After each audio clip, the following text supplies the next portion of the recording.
Art گلکی ایک امریکی کوہ پیما تھا جسے دنیا کی بلند ترین چوٹیوں کو سر کرنے کا جنون تھا۔ اس مرتبہ اس کا جنون اسے دنیا کی دوسری اونچی ترین چوٹی کیٹو کی طرف لے جا رہا تھا، لیکن کون جانتا تھا کہ خطرات اس کے منتظر تھے۔ 1953 کا سال تھا اور وہ چارلس ہیوسٹن کی سربراہی میں پاک چین سرحد پر واقع دنیا کے دوسرے بلند ترین کیٹو پر چڑھنے کے لیے مہم میں شامل ہوا۔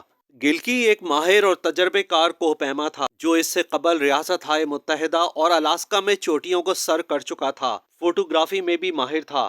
ٹیم ابتدائی چڑھائیاں طے کر کے مشکلات کا سامنا کرتے اور موسم سے لڑتے 2 اگست 1953 کو 24,000 فٹ کی بلندی پر پہنچی۔ یہاں پر انہوں نے ایک کیمپ قائم کیا، لیکن اگلا دن گلکی کے لیے قیامت خیز ثابت ہوا جب اس نے اپنی ٹانگ میں درد کی شکایت کی اور اس کی حالت ناساز ہونے لگی۔ ابتدا میں ٹیم کو لگا کہ یہ معمولی درد ہے جو تھکاوٹ کی وجہ سے گلکی کو محسوس ہو رہا ہے، لیکن گلکی کی تکلیف میں جب شدت آتی گئی تب ٹیم کو احساس ہوا کہ کچھ غلط ہے اور معاملہ بھی سنگین ہے۔ یہ ایک ایسی بیماری تھی جس میں خون رگوں میں جم جاتا ہے اور چلنا اور چڑھنا ناممکن ہو جاتا ہے۔ ٹیم کو اب گلکی کی جان بچانے کی فکر تھی کیونکہ اب اس کے لیے آگے جانا ناممکن تھا۔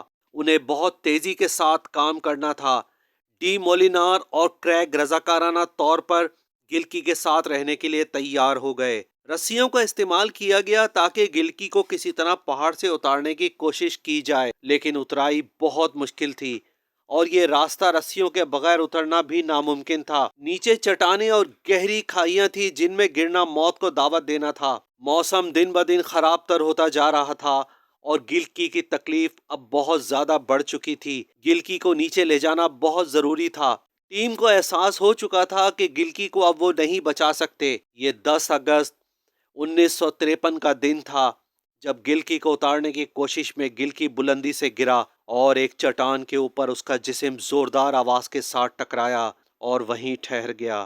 یہ ٹیم کے لیے انتہائی افسوسناک لمحات تھے اور وہ اس کلر ماؤنٹین کی صفاقی کے ہاتھوں ہار چکے تھے۔ گلکی کی لاش تک رسائی ناممکن تھی اور ٹیم گلکی کی لاش کو چھوڑ کر اتر گئی کہ شاید بعد میں اسے وہاں سے اتارا جا سکے، لیکن آج 71 سال کا عرصہ گزرنے کے بعد بھی گلکی کا مردہ وجود کیٹو کی اس چٹان پر موجود ہے۔ بہت لوگوں نے اس کو وہاں سے نکالنے کی جدوجہد کی، لیکن یہ مقام بہت دور دراز اور خطرناک تھا۔ 2012 میں کوہ پیما نے انکشاف کیا کہ گلکی کی لاش اب برف کے اندر دب کر غائب ہو چکی ہے۔